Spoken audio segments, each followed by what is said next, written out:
ನಮಸ್ಕಾರ ಗೆಳೆಯರೇ, welcome to VLSK channel. ಇವತ್ತಿನ ವಿಡಿಯೋದಲ್ಲಿ ಮಾರ್ಚ್ 1ನೇ ತಾರೀಕು ನಡೆದಂಥ ಇಂಪಾರ್ಟೆಂಟ್ ಕರೆಂಟ್ ಅಫೇರ್ಸ್ಗಳನ್ನು ನೋಡೋಣ. ಹಾಗಾದರೆ ವಿಡಿಯೋ ಸ್ಟಾರ್ಟ್ ಮಾಡೋಣ. ಇತ್ತೀಚೆಗೆ ಸುದ್ದಿಯಲ್ಲಿ ಕಂಡುಬರುವ ಕುಲಶೇಖರಪಟ್ಟಣಂ ಸ್ಪೇಸ್ ಪೋರ್ಟ್ ಯಾವ ರಾಜ್ಯದಲ್ಲಿದೆ? Very very very important. Kulasekarapattinam space port ಯಾವ ರಾಜ್ಯದಲ್ಲಿದೆ? Very important. ನಿಮ್ಮ ಆಪ್ಷನ್ ಬಂದ ಒಂದೇದು ಕರ್ನಾಟಕ, ತಮಿಳುನಾಡು, ಮಹಾರಾಷ್ಟ್ರ, ಗುಜರಾತ್ ಅಂತಿದೆ. ಇದಕ್ಕೆ ಸರಿಯಾದ ಉತ್ತರ ನೋಡೋದಾದ್ರೆ Tamil Nadu. Very very very important ಆಗುತ್ತೆ ಎಕ್ಸಾಮದ ದೃಷ್ಟಿಯಿಂದ. ಭಾರತದಲ್ಲಿ ಕೇವಲ ಎರಡು ಸ್ಪೇಸ್ ಪೋರ್ಟ್ ಅದಾವ. ಒಂದು ಸತೀಶ್ ಧವನ್ ಸ್ಪೇಸ್ ಪೋರ್ಟು, ಇನ್ನೊಂದು ತಮಿಳುನಾಡಿನಲ್ಲಿರುವಂಥ ಕುಲಶೇಖರಪಟ್ಟಣಂ ಸ್ಪೇಸ್ ಪೋರ್ಟು. ಹೀಗಾಗಿ ಎಕ್ಸಾಮದ ದೃಷ್ಟಿಯಿಂದ ವೆರಿ ವೆರಿ ಇಂಪಾರ್ಟೆಂಟ್ ಕ್ವಶನ್ ಆಗುತ್ತೆ. ನಿಮ್ಮ ಕ್ವಶನ್ ಕೇಳ್ತಾನ, ಭಾರತದ ಎರಡನೆಯ ಸ್ಪೇಸ್ ಪೋರ್ಟ್ ಕುಲಶೇಖರಪಟ್ಟಣಂ ಈ ಕೆಳಗಿನ ಯಾವ ರಾಜ್ಯದಲ್ಲಿ ಅಂತ ಕ್ವಶನ್ ಕೇಳ್ತಾನೆ. ಹಾಗಾದರೆ ಇದಕ್ಕೆ ಸರಿಯಾದ ಉತ್ತರ ಯಾವುದಂದ್ರೆ ತಮಿಳುನಾಡು ಅಂತ ಗೊತ್ತಿರಬೇಕು ನಿಮ್ಗೆ. ವೆರಿ ಇಂಪಾರ್ಟೆಂಟ್ ಆಗುತ್ತೆ ಸರ್. ಸತೀಶ್ ಧವನ್ ಬಾಹ್ಯಾಕಾಶ ಕೇಂದ್ರ ಆಂಧ್ರ ಪ್ರದೇಶದ ಶ್ರೀಹರಿಕೋಟದಲ್ಲಿದೆ. ಇದು ಭಾರತದ ಮೊದಲ ಸ್ಪೇಸ್ ಪೋರ್ಟ್ ಆದ್ರೆ, ಎರಡನೇದು ಯಾವುದಂದ್ರೆ ತಮಿಳುನಾಡಿನಲ್ಲಿರುವಂಥ ಇದು ಕುಲಶೇಖರಪಟ್ಟಣಂ. ಇದನ್ನು ಇತ್ತೀಚೆಗೆ ಪ್ರಧಾನಮಂತ್ರಿ ನರೇಂದ್ರ ಮೋದಿ ಅವರು ಏನು ಮಾಡಿದಾರೆ, ಇನೋಗ್ರೇಷನ್ ಮಾಡಿದ್ದಾರೆ. ಸತೀಶ್ ಧವನ್ ಬಾಹ್ಯಾಕಾಶ ಕೇಂದ್ರದ ನಂತರ ಎರಡನೇ ಬಾಹ್ಯಾಕಾಶ ನಿಲ್ದಾಣವನ್ನು ತಮಿಳುನಾಡಿನ ಕುಲಶೇಖರಪಟ್ಟಣಂ ಬಾಹ್ಯಾಕಾಶ ನಿಲ್ದಾಣವನ್ನು ಪ್ರಧಾನಿ ಮೋದಿಯವರ ಉದ್ಘಾಟಿಸಿದರು ಅಂತ ಗೊತ್ತಿರಲಿ. ಓಕೆ, ವೆರಿ ಇಂಪಾರ್ಟೆಂಟ್ ಆಗುತ್ತಾ ಎಕ್ಸಾಮ್ದ ದೃಷ್ಟಿಯಿಂದ. Very very very important. ನೆನಪಿಟ್ಕೊಂಡ್ಬಿಟ್ಟಿರ್ತೇನೆ. ತಮಿಳುನಾಡಲ್ಲಿದೆ, ಅದರ ಹೆಸರು ನೆನಪಿಟ್ಕೊಳ್ಳಿ. ತಮಿಳುನಾಡಲ್ಲಿ ಭಾರತದ ಪ್ರಥಮ ಅಂತ ಕೇಳಿದ್ರೆ ಆಂಧ್ರ ಪ್ರದೇಶದಲ್ಲಿರುವ ಶ್ರೀಹರಿಕೋಟದಲ್ಲಿರುವ ಸತೀಶ್ ಧವನ್ ಬಾಹ್ಯಾಕಾಶ ಕೇಂದ್ರ ಒಂದನೇದ್ದು, ಇದು ಎರಡನೇದ್ದು. ಇದು ಎರಡನೇದ್ದು ನಿಮ್ಮದು. ನೆಕ್ಸ್ಟು ನೋಡುವ. ಇತ್ತೀಚೆಗೆ ಭಾರತದ ಚುನಾವಣಾ ಆಯೋಗವು ಯಾವ ಸಚಿವಾಲಯದೊಂದಿಗೆ ಮೇರಾ ಪೆಹ್ಲಾ ವೋಟ್ ದೇಶ್ ಕೆ ಲಿಯೆ ಅಭಿಯಾನವನ್ನು ಪ್ರಾರಂಭಿಸಿದೆ? Very important. ಇದು ಕೂಡ ಅನದರ್ ವೆರಿ ಇಂಪಾರ್ಟೆಂಟ್ ಆಗುತ್ತಾ. ಇತ್ತೀಚೆಗೆ ಯಾವ ಸಚಿವಾಲಯ ಚುನಾವಣಾ ಆಯೋಗದ ಜೊತೆ ಸೇರಿಕೊಂಡು ಮೇರಾ ಪೆಹ್ಲಾ ವೋಟ್ ದೇಶ್ ಕೆ ಲಿಯೆ ಅಭಿಯಾನವನ್ನು ಪ್ರಾರಂಭಿಸಿದೆ ಅಂತ ಕೇಳೋಣ. ನಿಮ್ಮ ಆಪ್ಷನ್ ಬಂದ ಶಿಕ್ಷಣ ಸಚಿವಾಲಯ, ಗೃಹ ವ್ಯವಹಾರಗಳ ಸಚಿವಾಲಯ, ಕಾರ್ಪೊರೇಟ್ ಸಚಿವಾಲಯ, ರಕ್ಷಣಾ ಸಚಿವಾಲಯ ಅಂತ ಐತಿ. ಇದಕ್ಕೆ ಸರಿಯಾದ ಉತ್ತರ ಯಾವುದಪ್ಪ ಅಂದ್ರೆ ಶಿಕ್ಷಣ ಸಚಿವಾಲಯ. ವೆರಿ ಇಂಪಾರ್ಟೆಂಟ್ ಆಗುತ್ತೆ. ಶಿಕ್ಷಣ ಸಚಿವಾಲಯ ಏನು ಮಾಡ್ತಂದ್ರೆ ಮೇರಾ ಪೆಹ್ಲಾ ವೋಟ್ ದೇಶ್ ಕೆ ಲಿಯೆ ಯಾಕೆ ಇದನ್ನು ಪ್ರಾರಂಭಿಸಿದರು? ಭಾರತದಲ್ಲಿರುವ ಯುವಕರನ್ನ ಅಥವಾ ಮತದಾರರನ್ನ ಮತ ಹಾಕಲಿಕ್ಕೆ ಸೆಳೆಯಲು ಏನು ಮಾಡಿರಂದ್ರೆ ಈ ಚುನಾವಣಾ ಆಯೋಗದ ಜೊತೆ ಸೇರಿ ಶಿಕ್ಷಣ ಸಚಿವಾಲಯ ಏನು ಮಾಡಿತ್ತಂದ್ರೆ ಮೇರಾ ಪೆಹ್ಲಾ ವೋಟ್ ದೇಶ್ ಕೆ ಲಿಯೆ ಎಂಬ ಒಂದು ಅಭಿಯಾನವನ್ನು ಪ್ರಾರಂಭಿಸಿತು ಅಂತ ಗೊತ್ತಿರಲಿ. ಓಕೆ, ಅದರಾಗೂ ಇದರಲ್ಲಿ ಮೇನ್ ಒಂದು ಇದರಲ್ಲಿ ಜವಾಬ್ದಾರಿನ ತೊಗೊಂಡ್ರೆ ಯಾರಪ್ಪ ಅಂದ್ರೆ UCGಯ ಚೇರ್ಮನ್ ಆದಂಥ, ಇದು ಕ್ವಶನ್ ಕೇಳ್ಬೋದು ನಿಮಗೆ. UCGಯ ಚೇರ್ಮನ್. UCG ಅಂದರೆ ಏನ? University grants commission. UCG ಅಂದ್ರೆ ಯೂನಿವರ್ಸಿಟಿ ಗ್ರ್ಯಾಂಟ್ ಕಮಿಷನದ ಚೇರ್ಮನ್ ಪ್ರಸ್ತುತ ಯಾರದಾರ ಅಂತ ಕ್ವಶನ್ ಆಗ್ಬೋದು. ಯಾರದಾರ ಅಂದ್ರೆ M ಜಗದೀಶ್ ಕುಮಾರ್ ಅದಾರ. ಇದು ಕ್ವಶನ್ ಆಗ್ಬೋದು. ಈ M ಜಗದೀಶ್ ಕುಮಾರ್ ಅವರು ಏನು ಮಾಡಿದಾರೆ, ಇದರ ಮೇರಾ ವೋಟ್ ದೇಶ್ ಕೆ ಲಿಯೆ ಮುಂದಾಳತ್ವವನ್ನು ವಹಿಸಿಕೊಂಡು ಈ ಅಭಿಯಾನವನ್ನು ಪ್ರಾರಂಭ ಮಾಡಿದರು ಅಂತ ಗೊತ್ತಿರಲಿ. ಹಾಗಾದರೆ ಇದನ್ನು ಯಾವ ಸಚಿವಾಲಯ ಪ್ರಾರಂಭ ಮಾಡಿತಪ್ಪ ಅಂದ್ರೆ ಶಿಕ್ಷಣ ಸಚಿವಾಲಯ. ಯಾರ ಜೊತೆ ಸೇರಿಕೊಂಡು ಅಂತ ಕ್ವಶನ್ ಕೇಳ್ತಾನೆ? ಭಾರತ ಚುನಾವಣಾ ಆಯೋಗದ ಜೊತೆ. ಯಾರ ಜೊತೆ ಸೇರಿಕೊಂಡು? ಚುನಾವಣಾ ಆಯೋಗ ಮತ್ತು ಶಿಕ್ಷಣ ಸಚಿವಾಲಯ ಎರಡೂ ಸೇರಿಕೊಂಡು ಮೇರಾ ಪೆಹ್ಲಾ ವೋಟ್ ದೇಶ್ ಕೆ ಲಿಯೆ ಎಂಬ ಅಭಿಯಾನವನ್ನು ಪ್ರಾರಂಭಿಸಿದರು. ಪ್ರಸ್ತುತ ಚುನಾವಣಾ ಆಯೋಗದ ಅಧ್ಯಕ್ಷರು ಯಾರದಾರ? ಇದು ಇಂಪಾರ್ಟೆಂಟ್ ಆಗ್ತದೆ. ಪ್ರಸ್ತುತ ಚುನಾವಣಾ ಆಯೋಗದ ಅಧ್ಯಕ್ಷರು ಯಾರದಾರಂದ್ರೆ ಶ್ರೀ ರಾಜೀವ್ ಕುಮಾರ್. ಇದು ಇಂಪಾರ್ಟೆಂಟ್ ಆಗುತ್ತೆ. ರಾಜೀವ್ ಕುಮಾರ್ ಚುನಾವಣಾ ಆಯೋಗದ ಅಧ್ಯಕ್ಷರದಾರ. ಆಮೇಲೆ UCG ಅಧ್ಯಕ್ಷ ಚೇರ್ಮನ್ ಯಾರದಾರ ಅಂದ್ರೆ M ಜಗದೀಶ್ ಕುಮಾರ್ ಅದಾರ. ಆಮೇಲೆ ಈ ಟೋಟಲ್ 3 ಕ್ವಶನ್ ನೆನಪಿಟ್ಕೊಟ್ಟಿದ್ದಾರೆ. ಹೌದಾ? ಮೇರಾ ಪೆಹ್ಲಾ ವೋಟ್ ದೇಶ್ ಕೆ ಲಿಯೆ ಅಭಿಯಾನ ಪ್ರಾರಂಭಿಸಿದ್ದು ಶಿಕ್ಷಣ ಸಚಿವಾಲಯ ಒಂದು, ಚುನಾವಣಾ ಆಯೋಗದ ಅಧ್ಯಕ್ಷರು Shri Rajeev Kumar, UCG chairman M Jagadish Kumar. Very important ಆಗುತ್ತೆ. ಓಕೆ, ನೆಕ್ಸ್ಟು ಶಹಪುರ್ ಕಂಡಿ ಬ್ಯಾರೇಜನ್ನು ಯಾವ ನದಿಗೆ ಅಡ್ಡಲಾಗಿ ನಿರ್ಮಿಸಲಾಗಿದೆ? Very very very very important. ಯಾವ ನದಿಗೆ ಶಹಪುರ್ ಕಂಡಿ ಬ್ಯಾರೇಜನ್ನು ಯಾವ ನದಿಗೆ ಅಡ್ಡಲಾಗಿ ನಿರ್ಮಿಸಲಾಗಿದೆ ಅಂತ ಕ್ವಶನ್ ಕೇಳೋಣ. ನಿಮ್ಮ ಆನ್ಸರು ರಾವಿ ನದಿ, ಸಿಂಧೂ ನದಿ, ಚಿನಾಬು, ಜಿಲಮು. ಇದಕ್ಕೆ ಸರಿಯಾದ ಉತ್ತರ ನೋಡೋದಾದ್ರೆ ರಾವಿ ನದಿ. ವೆರಿ ವೆರಿ ಇಂಪಾರ್ಟೆಂಟ್ ಸರ್ ಇದು ಎಕ್ಸಾಮದ ದೃಷ್ಟಿಯಿಂದ. ಯಾಕಂದ್ರೆ ಕಳೆದ ಸುಮಾರು 45 ವರ್ಷಗಳಿಂದ ನಾವು ಪಾಕಿಸ್ತಾನಕ್ಕೆ ನೀರು ಹರಿದು ಹೋಗ್ತಾ ಇತ್ತು ರಾವಿ ನದಿಯಿಂದ. ಅದನ್ನು ತಡಿಲಿಕ್ಕೆ ಮಾಡ್ಯಾರಂದ್ರೆ ಇತ್ತೀಚೆಗೆ ಶಹಪುರ್ ಕಂಡಿ ಬ್ಯಾರೇಜನ್ನು ನಿರ್ಮಾಣ ಮಾಡಿದ್ದಾರೆ. ಹೀಗಾಗಿ ಪಾಕಿಸ್ತಾನಕ್ಕೆ ನೀರು ಹರಿದನೀಗ ಕಂಪ್ಲೀಟಾಗಿ ನಾವು ರಾವಿ ನದಿಯಿಂದ ಪಾಕಿಸ್ತಾನಕ್ಕೆ ನೀರಿನ ಹರಿವು ಏನಿತ್ತಲ್ಲ ಅದನ್ನು ಕಂಪ್ಲೀಟಾಗಿ ಸ್ಟಾಪ್ ಮಾಡಿದ್ದೇವೆ. ಹೆಂಗಂದ್ರೆ ಶಹಪುರ್ ಕಂಡಿ ಬ್ಯಾರೇಜನ್ನು ನಿರ್ಮಿಸೋದರ ಮೂಲಕ. ಇಲ್ಲಿ ಪ್ಲೇಸು ಕೂಡ ನೋಡ್ಬೋದು ನೀವು. Flow of Ravi water to Pakistan fully stopped. 32,000 hectare Jammu and Kashmir land to be irrigated. ಇದರಿಂದ ಈ ಸ್ಟಾಪ್ ಏನು ಮಾಡಿದಾರಲ್ಲ, ಇದರಿಂದ ಜಮ್ಮು ಕಾಶ್ಮೀರದಲ್ಲಿರುವಂಥ 32,000 ಹೆಕ್ಟರ್ ಜಮೀನಿಗೆ ನೀರಾವರಿಯನ್ನು ಕೊಡಲು ಸಾಧ್ಯವಾಗ್ತಿದೆ ಅಂತ. ಹೀಗಾಗಿ ಇದು ವೆರಿ ಇಂಪಾರ್ಟೆಂಟ್ ಆಗ್ತದೆ ಎಕ್ಸಾಮ್ ದೃಷ್ಟಿಯಿಂದ. ಸಿಂಪಲ್ ಕ್ವಶನ್ ಕೇಳ್ತಾನೆ, ಶಹಪುರ್ ಕುಂಡಿ ಬ್ಯಾರೇಜನ್ನು ಈ ಕೆಳಗಿನ ಯಾವ ನದಿಗೆ ನಿರ್ಮಿಸಲಾಗಿದೆ ಅಂತ ಕ್ವಶನ್ ಕೇಳಿದ್ರೆ ರಾವಿ ನದಿಗೆ ಅಂತ ನಿಮ್ಗೆ ಗೊತ್ತಿರಬೇಕು. ಓಕೆ, ನೆಕ್ಸ್ಟು, ಯಾವ ಘಟಕವು ಭಾರತದ ಮೊದಲ ಹೈಡ್ರೋಜನ್ ಇಂಧನ ದೋಣಿಯನ್ನು ಅಭಿವೃದ್ಧಿಪಡಿಸಿದೆ ಮತ್ತು ನಿರ್ಮಿಸಿದೆ? ಯಾವ ಘಟಕವು? Very very very important. Hydrogen ಯಾವ ಘಟಕವು ಭಾರತದ ಮೊದಲ ಹೈಡ್ರೋಜನ್ ಇಂಧನ ದೋಣಿಯನ್ನು ನಿರ್ಮಿಸಿದೆ? ಇಂಧನ ಅಂದ್ರೆ ಹೈಡ್ರೋಜನ್ನ ಫ್ಯೂಯಲ್ ತೊಗೊಳ್ತೀರಿ ನೀವು. ಫ್ಯೂಯಲ್ ಮುಂಚೆ ನಾವು ಡೀಸೆಲ್ ಯೂಸ್ ಮಾಡ್ತಾವಲ್ಲ, ಇಲ್ಲಿ ಫ್ಯೂಯಲ್ನ ಏನಂದ್ರೆ ಹೈಡ್ರೋಜನ್ನ ಫ್ಯೂಯಲಾಗಿ ಯೂಸ್ ಮಾಡಿಕೊಂಡು ನಿರ್ಮಿಸಿದಂಥ ಒಂದು ಹೈಡ್ರೋಜನ್ ಇಂಧನ ಆಧಾರಿತ ಒಂದು ದೋಣಿ ಅಂದರೆ ಶಿಪ್, ಹಡಗನ್ನು ನಿರ್ಮಾಣ ಮಾಡಿದಾರ. ಅದನ್ನು ಯಾರು ನಿರ್ಮಾಣ ಮಾಡಿದಾರೆ ಅಂತ ಕ್ವಶನ್ ಕೇಳಿದಾನ. ಏನು ಮುಂಬೈ ಪೋರ್ಟ್ದವ್ರು ರೆಡಿ ಮಾಡಿದಾರ, ಅಥವಾ ಕೊಚ್ಚಿನ್ ಶಿಪ್ಯಾರ್ಡ್ದವ್ರು ರೆಡಿ ಮಾಡಿದಾರ, ಚೆನ್ನೈ ಪೋರ್ಟ್ದವ್ರು ರೆಡಿ ಮಾಡಿದಾರ, ಕೋಲ್ಕತ್ತಾ ಪೋರ್ಟ್ದವ್ರು ರೆಡಿ ಮಾಡಿ ಅಂತ ಕ್ವಶನ್ ಕೇಳಿದಾನ. ಇದಕ್ಕೆ ನಿಮ್ಮ ಸರಿಯಾದ ಉತ್ತರ ಯಾವುದಪ್ಪ ಅಂದ್ರೆ ಕೊಚ್ಚಿನ್ ಶಿಪ್ಯಾರ್ಡ್ದವ್ರು ಏನು ಮಾಡ್ಯಾರ ಅಂದ್ರೆ ಹೈಡ್ರೋಜನ್ ಇಂಧನ ಆಧಾರಿತ ದೋಣಿ ಅಥವಾ ಶಿಪ್ಪನ್ನು ರೆಡಿ ಮಾಡಿದಾರ.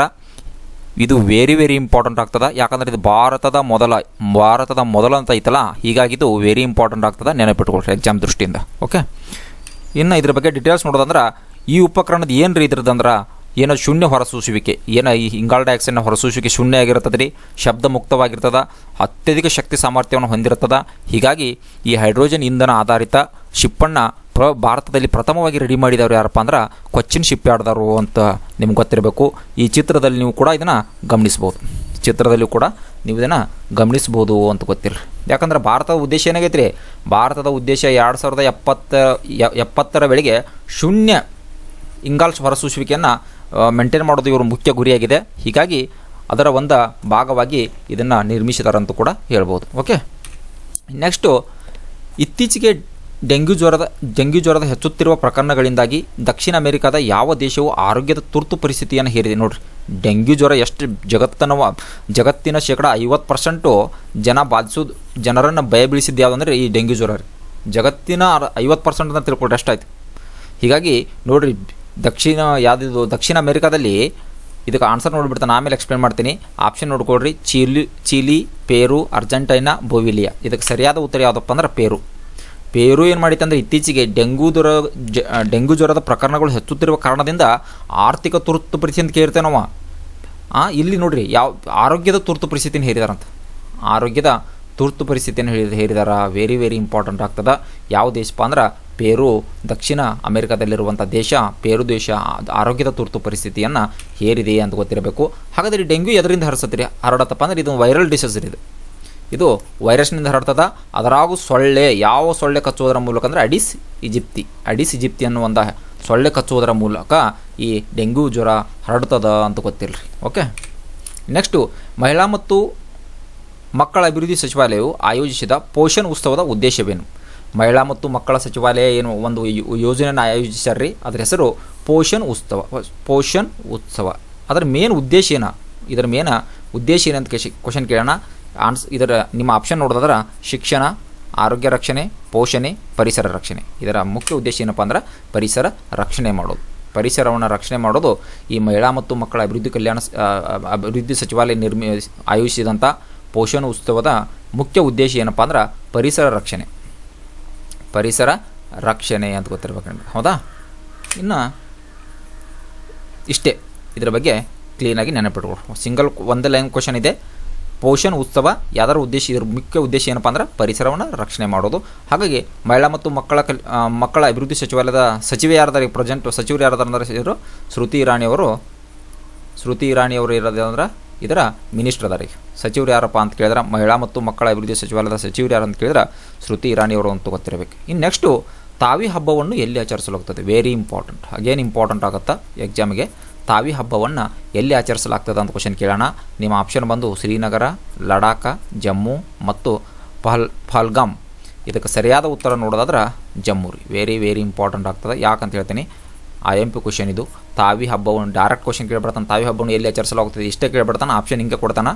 ಆನ್ಸರ್ ಬಂದ ಜಮ್ಮು ಅಂತ ಗೊತ್ತಿರಲಿ. ಓಕೆ, ಸಾಂಸ್ಕೃತಿಕ ಶ್ರೀಮಂತಿಕೆ ಮತ್ತು ಕಲಾತ್ಮಕ ಪ್ರತಿಭೆಯನ್ನು ಎತ್ತಿ ಹಿಡಿಯುವ ಗುರಿಯನ್ನು ಹೊಂದಿದೆ. ಇದರ ಮೇನ್ ಗುರಿ ಏನಂದ್ರೆ ಸಾಂಸ್ಕೃತಿಕ ಶ್ರೀಮಂತಿಕೆಯನ್ನು ಮತ್ತು ಕಲಾತ್ಮಕ ಪ್ರತಿಭೆಯನ್ನು ಎತ್ತಿ ಹಿಡಿಯುವ ಗುರಿಯನ್ನು ಹೊಂದಿದ ಈ ಉತ್ಸವವು ಮಹಿಳಾ ಸ್ವಸಹಾಯ ಗುಂಪುಗಳಿಗೆ ತಮ್ಮ ಕೌಶಲ್ಯಗಳನ್ನು ಪ್ರದರ್ಶಿಸಲು, ಆರ್ಥಿಕ ಸಬಲೀಕರಣವನ್ನು ಉತ್ತೇಜಿಸಲು ಮತ್ತು ಜಮ್ಮು ಮತ್ತು ಕಾಶ್ಮೀರದ ವೈವಿಧ್ಯಮಯ ಪರಂಪರೆಯನ್ನು ಆಚರಿಸಲು ವೇದಿಕೆಯನ್ನು ಒದಗಿಸಿಕೊಡ್ತದೆ.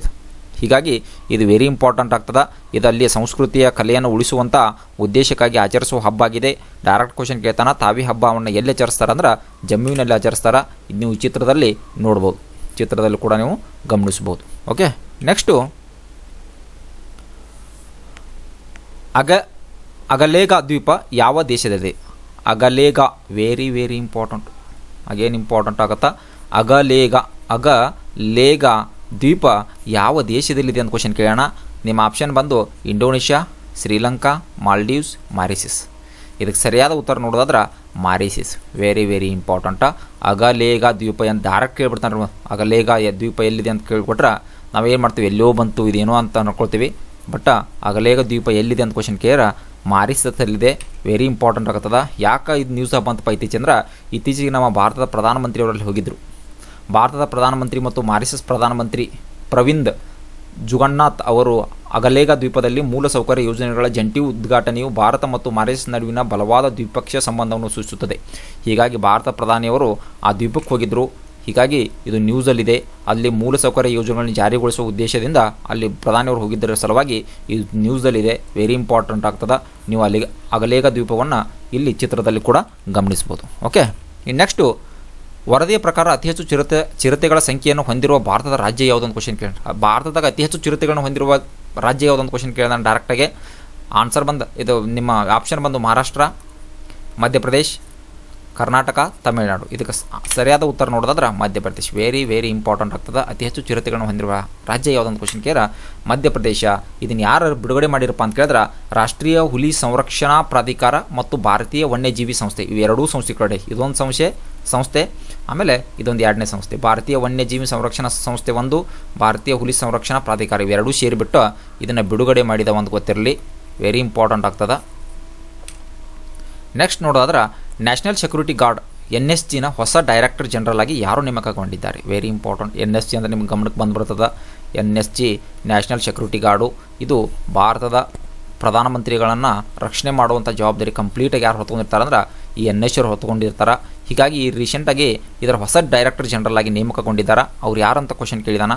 ಇವನ ಆಪ್ಷನ್ ಬಂದ TR ಕಕ್ಕಾರ, ಅನೂಪ್ ಸಿಂಗ್ ಕುಮಾರ, MA ಗಣಪತಿ, ದಲ್ಜಿತ್ ಸಿಂಗ್ ಚೌಧರಿ. ಸರಿಯಾದ ಆನ್ಸರ್ ನೋಡೋದ್ರೆ Daljit Singh Chaudhary. Very important. Option D Daljit Singh Chaudhary ಅವರು ಇತ್ತೀಚೆಗೆ NSGಯ ಡೈರೆಕ್ಟರ್ ಜನರಲ್ ಆಗಿ ಅಧಿಕಾರವನ್ನು ವಹಿಸ್ಕೊಂಡಿದ್ದಾರೆ ಅಂತ ಗೊತ್ತಿರಲಿ. ಇನ್ನು NSG ಯಾವಾಗ ಸ್ಥಾಪನೆ ಆಯ್ತು ಅಂತ ಕ್ವಶನ್ ಕೇಳ್ಬೋದು. ಸೆಪ್ಟೆಂಬರ್ 22, 1986 NSG ಸ್ಥಾಪನೆ ಆಯಿತು. ಇದರ ಹೆಡ್ ಕ್ವಾರ್ಟರ್ ಡೆಲ್ಲಿಯಲ್ಲಿದೆ. ಇಷ್ಟು ಇದರ ಬಗ್ಗೆ ಗೊತ್ತಿರಲಿ. ಓಕೆ ಫ್ರೆಂಡ್ಸ್, 10 ಕ್ವಶನು ಕಂಪ್ಲೀಟ್ ಅದು. ನಾನು ಡೈಲಿ 10 ಕ್ವಶನ್ಸ್ ತೊಗೊಂಬರ್ತೀನಿ. ನಿಮಗೆ ಡೈಲಿ 10 ಕ್ವಶನ್ಸ್ ತೊಗೊಂಬರ್ತೀನಿ. ನಿಮ್ಮ ಈ ವಿಡಿಯೋ ಇಷ್ಟ ಆದ್ರೆ ಲೈಕ್ ಮತ್ತು ಶೇರ್ ಮಾಡಿ. Thank you.